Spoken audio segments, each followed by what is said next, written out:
Great. So I will begin, and I'll begin with thanks. Thank you very much for inviting me. It's a great pleasure to be here and to hear the papers, and very nice to be part of a panel like this on decolonizing classics and to think how we might do that, what we might mean by saying that. What I want to do today is think about how some creative artists have been decolonizing classics and the literature of the so-called Western canon since at least 1939. And I want to think about why they do it. So why engage with classics at all, rather than just, reject classics, turn away from it, ignore it, move on. I want to think about how they do it, and also about how this decolonizing interacts with the rest of their work, so that it will become obvious, I hope, and if it doesn't, it's a flaw in my paper, but this is just one small element of what they're doing in this work, right? So yes, they are looking at classics. That's one part, and we need to kind of think about how that fits in with the broader scope of what they're doing. So to do this, I'm going to focus on three writers, Cesares, Ralph Ellison, and Toni Morrison. I've got like 20, 25 minutes, so that means that's going to be a really whirlwind tour kind of thing. So really my plan was to kind of give us a good idea of some of the ways that classical literature, I really am thinking about classical literature and not the discipline of classics, right? So that's why there's this massive time lag here, right? These people are 39, 52, 1973, and academia might get there eventually, we'll see, So I want to think about how they have been doing it. And also, I guess because it'll be very brief on each of these just three texts, hopefully there's plenty of time for some questions and discussion. So you can kind of say, what's going on here? Or I think you're reading that wrong, or, all of that kind of thing. So after all those caveats to the summary, I'll begin. So what happens when the victorious hero, returning from war, turns out not to be so valiant after all? When Odysseus, battling for 10 years at Troy, and then for another 10 as he struggles to get home, turns out to be the colonial oppressor who invades lands, attacks the local people there, and takes what he can from them? What about when the Cyclops, who for so long has been thought of as this brutal, one-eyed monster, emerges as the all-too-human victim of Odysseus's cunning trickery? Or when we see that we were looking in the wrong place all along, and the adventuring hero is not the man who goes off to war, but the woman who leaves in search of her own epic journey. So these are some of the questions raised by anti- and post-colonial writers who have turned to Homer's Odyssey, the sort of 20th and 21st centuries. What they've demonstrated so compellingly is not only that such a perspective is both fitting and required in the modern era, but that the seeds of such a view are there in the Homeric epic too. So what I want to do today is have a look at how three key African diaspora writers, one from the Caribbean, two from the United States, turned to Homer's Odyssey to reflect on the experiences of being Black in the middle of the 20th century. And the writers I have in mind, as I said, are these three. So the Martinican poet, Cesares, and two African-American novelists, Ralph Ellison and Toni Morrison.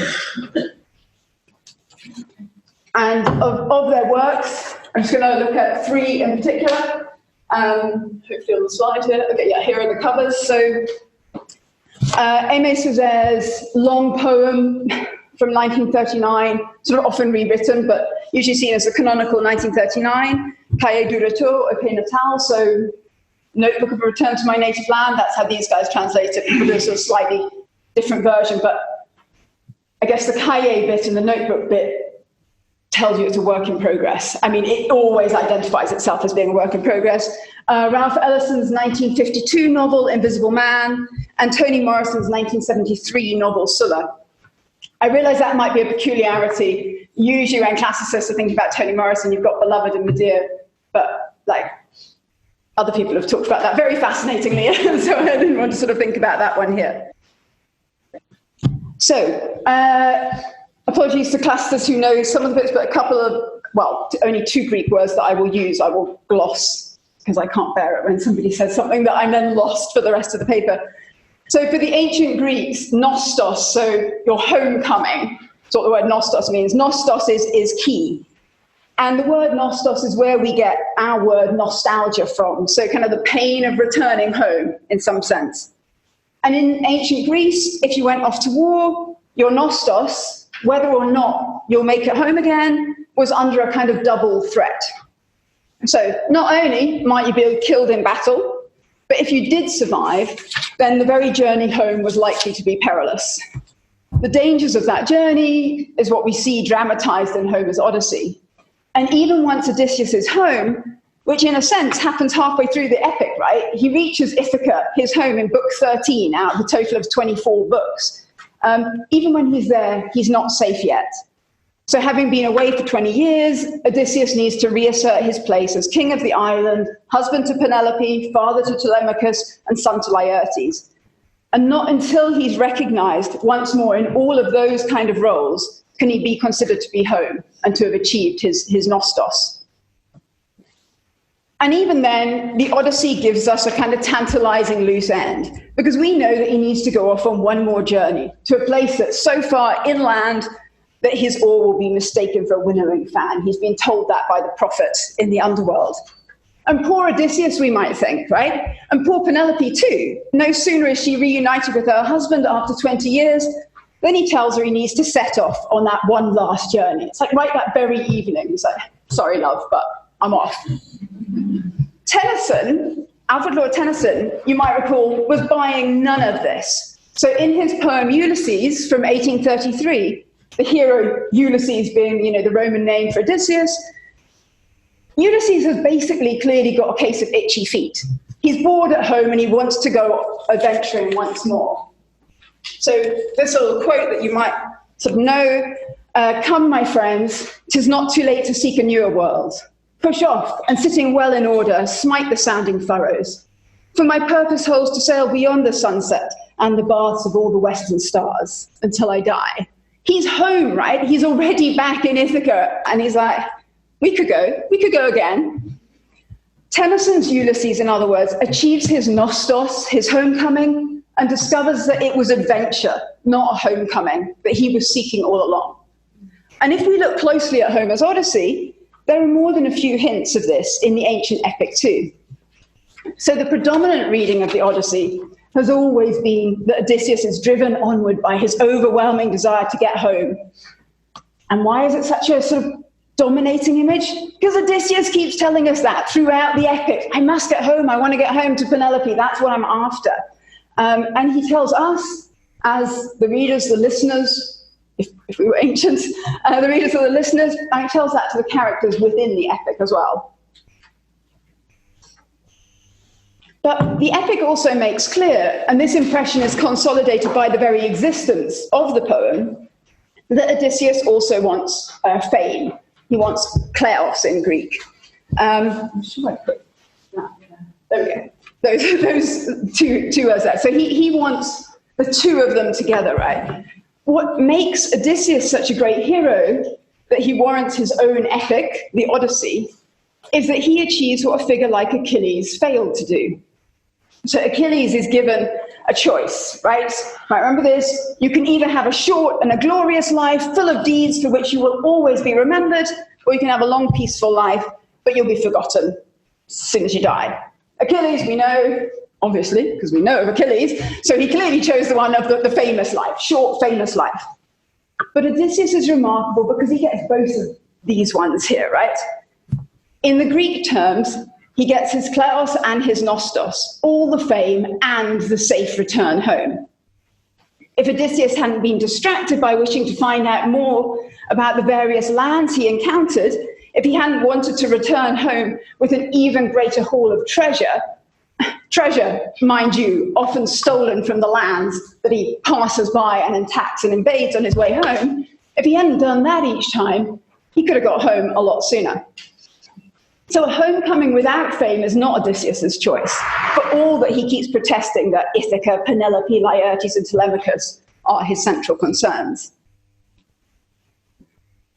But what happens if you don't have such a clear sense of home? So what happens if you're not king of an island? If all those roles that Odysseus needs to resume, husband to Telemachus? That'll be a different myth. Husband to Penelope. father to Telemachus and son to Laertes, what if those roles, which in fact constitute his identity, have been denied you? So if your very humanity has been denied, and so your sense of identity doesn't only need to be reclaimed, it needs to be shaped. And this is the question that Cesares and Ellison's creative works ask. And when Morrison writes Silla, she adds in one more. And what happens, she asks, if, as well as all that, you're also a woman? So very briefly, a little bit of background on each of these works might be helpful. I don't know how many people are familiar with any or all of them. I should say at the start that none of them sort of explicitly announce themselves as engaging with the Odyssey, but each of them allude to it with varying degrees of overtness. Sometimes you just get a word or two, sometimes it's sort of overarching. It's also worth adding that each of the writers had a very extensive knowledge of classics. So Cesares not only studied Latin and Greek, but he went on to teach it when he returned home to Martinique after he spent a number of years in Paris. And it's that return home from Paris to Martinique that the Notebook of a Return to My Native Land sort of envisages. Among his students was Frantz Fanon. Keep trying to check how much classics Fanon did. He was in Cesares' class. I'm not sure that tells you at school how much attention you're kind of paying to it, but he was taught it by Cesares. So that's Cesares' background. Very kind of traditional classical training, very much based on the European model of the time, and we're talking early 20th century time when he's at school.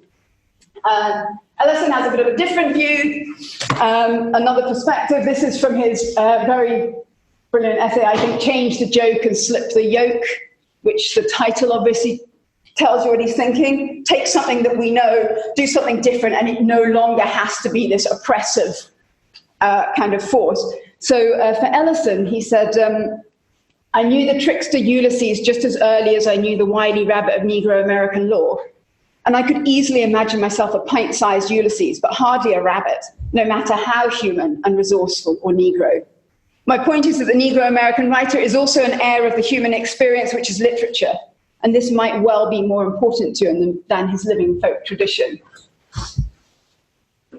Some people love it. Some people find that really offensive for all the things that you can maybe imagine within there. What is he saying? Is he saying that classics is as important as African-American folklore? Or is he trying to put one of them up above the other? And what kind of game is he playing here? And Ellison himself doesn't give us easy answers because he kind of flip-flops a little bit between these ideas. And then for the classics background of Toni Morrison, she minored, you know, on the American system of your major or minor at university. She minored in classics at Howard University, where Frank Snowden was teaching at the time. And Frank Snowden is the guy who in the 70s wrote Blacks in Antiquity and Before Colour Prejudice. So she's there at the same time as this. The very title of Cesares' poem echoes Monteverdi's Odyssean opera, right? Il ritorno d'Ulisse in Patria from 1640. You can hear that in the title of Cesares' poem. And having spent several years in Paris, contemplating his return home to Martinique, Cesares begins writing the Cahiers, which became his most famous poem. And the poem traces, and it is a sort of epic poem, like 70 pages, if you see what I mean. It's that kind of a poem. It traces the evolution of his own feelings towards his homeland. So early on in the poem, when he's envisaging this return home, he describes the island of Martinique as, to quote the translation, the ultimate deceiving, desolate bedsore on the wound of the waters. That's where he is when he's first imagining it. By the end of the poem, this evolution of his own thinking about the place has brought him to a pride in the place and its people, and he envisages himself as a hero who can be part of Martinique's move away from its colonial past. So, sorry, I don't think I put it on the slide, but very, very near the end, he says, and now we are standing, my country and I, hair in the wind, my hand small now in its enormous fist. So I'm raising it up this way. And on the way to go from this point of seeing Martinique as a kind of bedsore and the whole Caribbean, I think that's the wound of the waters, as just injured by the colonial impact to something that can be sort of moving forward more triumphantly. On the way, he experiences a katabatic journey through the underworld. So if you think of Odysseus or any of these kind of happens in myths from most places, actually, the hero goes through an underworld, meets the dead, and that usually arms you with the power or the knowledge to achieve whatever it is that you're trying to achieve in this epic journey. So he experiences this katabatic journey through the underworld when all around him in Martinique he sees death and decay. And then there's also an episode which Sylvia Wynter, the Jamaican critic and writer, has labelled Encounter with the Cyclops on a Paris Tram. And that moment in the poem can be seen as a catalyst for the changing of the narrator's attitude, when he recognises with horror the degree to which he's tried to assimilate in France, even to the extent, and this is what happens in the episode, is that he joins in with some white women who are sniggering at this kind of poverty-stricken black man on the tram. And he joins in and he sniggers with them and then feels horror at what he's kind of done. The man is described in cyclopean terms in the sense of his enormity. So this is how he's described as trying to fit himself onto the seat. He's so long and legged. And poverty, it says, sorry, this is a quote from the poem, poverty, it couldn't be denied, had gone to great lengths to finish him off. It had pushed in the eye socket and made it up with a cosmetic blend of dust and rheum. They've got this kind of cyclopean figure, but we're wondering it's not our nasty, violent Cyclops, right? Cyclops are as victim of poverty and everything that brought that poverty about. For Cesares then, his journey home, his nostos, might be prompted by a physical journey from Europe back to Martinique, but the focus in the poem is very much on his psychological journey, from rejecting the homeland that colonialism and assimilation had kind of taught him to sneer at, to embracing it. At the end of the poem, aligning himself with Toussaint Louverture, so Toussaint, a leader of what's usually known as the only successful slave revolt in history. So that's the Haitian Revolution from sort of 1791 to 1804. So at the end, Cesares aligns himself with Toussaint and imagines himself and the Martinican people as slaves breaking free of their chains and rising up on a slave ship to proclaim their freedom. So the earlier images of catabasis down to the underworld get replaced by these images of ascent, of everyone rising up. And it's this freedom, this pride in one's blackness. So pride in your blackness is core to negritude, which was founded by Cesares and some others at the very end of the 30s. This pride in one's homeland is Cesares' nostos. So that's kind of how he thinks with the Odyssey, always ambivalent with what's going on. Ralph Ellison engages with the Odyssey in a different way. So his novel Invisible Man tells the story of a young black man's struggle to create an identity for himself in a society that offers him no attractive models to which he can aspire. It was published in 1952, so that's kind of 2 years before the American Civil Rights Movement begins in earnest, or where I would put it beginning. Brown versus Board of Education happens in 1954, which outruled segregated education, partially effective, right? People found their ways around it, but that was the idea legally. So this is written 2 years before that. And for some people, Invisible Man has been seen as a kind of precursor to the civil rights movement, a champion of the African-American experience.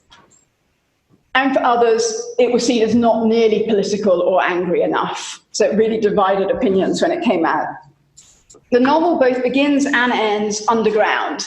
So the never-named narrator is living in a subterranean home he stumbled upon after escaping down a manhole during a Harlem riot. He's entirely cut off from society, but he's kind of finally contemplating his return to the world above. Whether he'll do so or not is left open by the ending of the novel. It depends how you read it. You know, people read it sort of different ways. So how can a novel that begins and ends in the same place, with the protagonist not having moved at all, be an odyssey? The reception of Homer here is most apparent in the figure of Invisible Man himself. Over the course of the novel, he shifts, as Patrice Rankin has argued, from the role of the Cyclops to that of Odysseus. his lack of name can be seen as aligning him with Odysseus in the Cyclops' cave. So remember that bit when the Greek hero uses the trick of saying, my name is no man, so that when he attacks the Cyclops calls out, no man is hurting me. And the other Cyclopes tell him to shut up then. You know, so this is how cunning is Odysseus for coming up with this plan. It was very sarcastic for Odysseus, sorry, but that's what he's kind of known for in this kind of sense. Ellison makes this allusion clear in his only explicit reference to the Odyssey, which comes towards the end of the novel. So in an argument with Brother Jack, who leads the Brotherhood, which is sort of rather thinly veiled casting of the Communist Party at the time, for whom Invisible Man has been working, they have an argument, and in the middle of this, Jack's eye suddenly pops right out of his head. And that's how Invisible Man sees it. Now, of course, it's a glass eye, right? And though Invisible Man can't conceal his shock, Jack continues as before and is described as squinting at him with cyclopean irritation. So we then get this moment where he's cast in that way. Invisible Man's identification with Odysseus at this moment is then confirmed by his own use of tricksy wordplay and the negative prefix. So what Invisible Man says to Jack is, quote, maybe you'll recommend me to your oculist, then I may not see myself as others see me not. So you're very much like, make sure you hear the no man reference within it. This impression that Invisible Man has now become an Odyssean figure is cemented as the novel goes on. And inspired by being mistaken for a man named Reinhardt, Invisible Man begins to adopt various disguises, passing himself off as a different person to everyone he meets. One might think here of Odysseus' own disguise on returning home and his several Cretan lies or Cretan tales, in which he tells those he meets a different and an untrue tale of his own life every time. For Ellison, then, the Odyssean journey that his protagonist undertakes is to move from naive young man, eager to please the white elite, who hold all the power in mid-20th century America, to an eventual self-awareness that enables him to become a trickster figure. So just as Odysseus survives as a result of his tricksiness, so too does Invisible Man. But, and it's a big but, the contemporary conditions of 1950s America prevent Invisible Man achieving the kind of homecoming that Odysseus has. Ellison leaves us on the cusp, breaking off his narrative at the moment that his hero is about to emerge from his underworld home. So one might wonder whether, in telling his story to the readers, because the whole novel is cast as Invisible Man telling us this story, the prologue and epilogue works that way. He's talking to us from the underground home. You might wonder whether Invisible Man then treats us like Odysseus treats the Phaeacians, which would beg the question whether it is us, society at large, who can choose whether or not to help Invisible Man on his way home, as the Phaeacians help Odysseus finally return to Ithaca. And it asks us to think what it might mean for us to enable Invisible Man to achieve his homecoming, which the novel suggests, I think, would be a society of racial equality of this time in the 1950s. Toni Morrison's Silla offers yet another reading of Homer's Odyssey, though the novel is not primarily about homecoming, perhaps, and it certainly doesn't foreground its Odyssean allusions. In fact, one of the things I find most fascinating about Morrison's engagement with classical literature in Silla is the way that she rips it apart and she puts it back together in new ways, in a new form. So a kind of sparagmos, the Greek word for ripping something apart, and the compositio membrorum. If you've just ripped a body apart, you bring the limbs back together in this compositio membrorum. So as important as the Odyssey in Silla is the ancient Greek figure of Ajax, for example. There's even a character named Ajax, or so it seems, until towards the end of the novel, we learn, along with Silla herself, that we've made a mistake. His name is A.Jax, Albert Jax, and she only discovers this towards the end when she discovers like his license of some kind. And she's been living with him for a number of years. So we and Silla make the same mistake to hear him as Ajax. Now, to my mind, that's Morrison's warning to us not to think that classical literature can provide all the answers. Ajax, as it turns out, is is not just not called Ajax. He's really not a very Ajax-like figure at all. But there is an Ajax figure in the novel, a man named Shadrach, who suffers from combat stress, having returned from the war, as we might see Sophocles' Ajax do, and he sets up something called National Suicide Day. People don't commit suicide on it, but it's a way of containing all the fear that he has, that his mind is going to be overcome. And that reference to the ancient Ajax does commit suicide. And the Odysseus figure of Silla is, of course, Silla herself, right? She leaves her hometown for 10 years, and when she returns, she asks her grandmother to, quote, "Don't you say hello to nobody when you ain't seen them for 10 years?" Seems to echo Odysseus' rather plaintive criticism to Penelope, that she doesn't seem very moved to see him, and also evokes Odysseus' most famous no man's pseudonym again. Don't you say hello to nobody.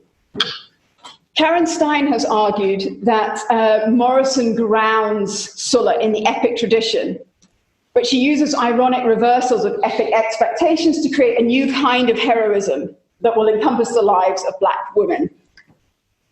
A woman's epic journey, the tale of a woman as questing hero, is a story that's not often told. Try and think of your female epic heroes, and it's tough. As Caroline Heilbrunn argued in her essay, What Was Penelope Unweaving? Penelope unpicks the shroud she's making for Laertes, not only to delay those suitors, but because she doesn't know what story she wants to weave into the tapestry. She keeps unweaving it and having another go. Here's going to be my epic tale. Morrison in Silla offers us one tale of this female questing hero. But now the traits that are so admired in earlier epic heroes, which is to say in male epic heroes, are perceived as negative by those around Silla. She's thought of as selfish, promiscuous, heartless, and violent for exhibiting the very same kind of behavior which has won male epic heroes their fame. What Silla recognizes all along, which the protagonists of Cesares and Ellison's work only gradually come to realize, is that seeing oneself as a hero is part of defining one's identity for oneself, rather than having it put upon you. So Cesares, Ellison, and Morrison all engage with the literature of ancient Greece, but they each do so in different ways. And they do so not just to retell old stories, but to tell new ones too, and to merge the fragments drawn from Homer with elements from other times and places to create a work of art that is not just an adaptation of an ancient theme, but is a kind of collage of multiple influences and originality combined to create a radically new artwork. So people are familiar with the African-American artist Romare Bearden. He did an Odysseus series of collages. This is one of his collages, The Return of Ulysses, Homer-inspired Pinturicchio. If the picture looks familiar but you don't know Bearden, that's because he's drawing from another famous image of The Return of Ulysses. So just very finally, what does it mean to choose to engage with, of all things, the literature that's been positioned at the heart of that colonial construct, the Western canon? Audre Lorde famously declared that the master's tools will never dismantle the master's house. Henry Louis Gates Jr. a few years later remarked that, in fact, quote, only the master's tools will dismantle the master's house. He's writing back to her rather than just, randomly coming up with it. Can they both be right? Certainly Cesares, Ellison, and Morrison make use of the master's tools, and equally they do so in ways that make us look again at that house, by which, in this instance, I'm thinking of the works included in the construct that is the Western canon. Classical literature both is and is not the master's tools. For sure, it's often been used as a tool of oppression, shipped out to the colonies of the European empires along with religion as a means to oppress others. But it is also patently not something that belongs to the master in the sense of the master's tools. Modern Europe has no closer connection to ancient Greece and Rome than anywhere else does, right? And the idea that classical antiquity was a hermetically sealed European place is itself a construct of what Martin Bernal called the Aryan model of the 18th and 19th centuries. For Gates, if one doesn't use the tools recognized by the dominant powers, those dominant powers will continue to forever look away and ignore the work being done by, he's particularly concerned with African-American artists. But the fact that Lorde was arguing for something rather bigger than what Gates takes her to be arguing for. The fact that, in fact, she might not necessarily disagree with what he's saying is made clear to me that in that same Master's Tools speech, she ends with a quotation from no one other than Aimé Césaire, and from his adaptation of Shakespeare, A Tempest. So I think he's misinterpreting her slightly and where she's going with that. Césaire, Ellison, and Morrison then can be seen to decolonize classics and the hero's homecoming by compelling us to look at it in a new light. A large part of colonial and racial oppression has always involved denying a person their identity as part of denying their humanity, dislocating them from any sense of home in that broader terms. All three of these writers draw from Homer in different ways, but each engages with the Odyssey as an epic about reasserting your identity and reclaiming your sense of home, despite the obstacles put in your way. So Homer becomes then a useful intertext, albeit an ambivalent one. And it becomes one which each of these writers decolonizes in their different ways by reshaping it to tell new stories in new contexts. Thanks.